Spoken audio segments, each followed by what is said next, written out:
So our students decided they wanted to spread this to other parts of our building first of all. So they did that by asking their families, and then one of the teachers, Jennifer Drew, came to me and said, "What's going on in your classroom? My students are really talking about refugees." And it turns out that she had a lot of siblings in my room, so we did know there were legitimate conversations going on and happening at home. So from there, our community partnership with her class was born because they offered to make the tickets for the play, and got excited about it that way.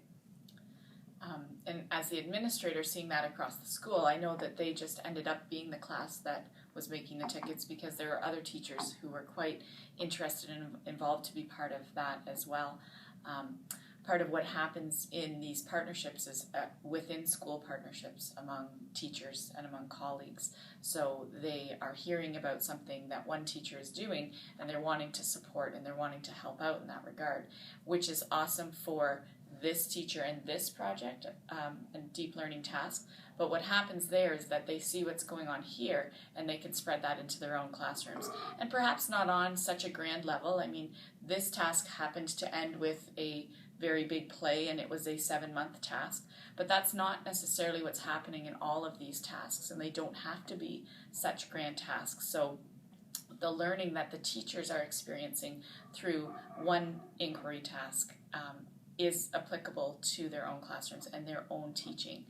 So although this happens to be one that's being highlighted, it's certainly not the only one that's going on in the school, and it is spreading across into other divisions, into other classrooms.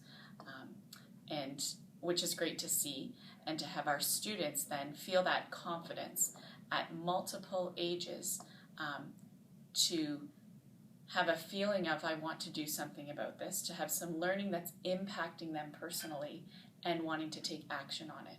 So I have multiple students across the school coming to me, knocking on my door and saying, "Do you have a minute, Mrs. Knight?" And I never know if that's a good thing or a bad thing, but very often that will be students saying, "We were talking about global inequalities, and we would like to go to every classroom and talk about the Free the Rice program. And we'd also like then to raise some money, and they'll have some very creative ways of why they want to raise some money or how they want to raise that money. And they want to be able to do that for, one of the examples was a breakfast or a program, a food program within our school. And so they're feeling that confidence to come and talk to me. And that's one of the difficult but fun ways that I try to support these tasks, is because we are working in a time where with policies and constraints it's easy to say no. So what part of my job is to try and lead the students in a way that we can say yes, so that we can make these tasks workable for them. So they may come with an idea that I know in my head, policy number 2.4 is going to say no to that, but how can I help them to tweak that in a way that we can say yes and that we can make these things happen?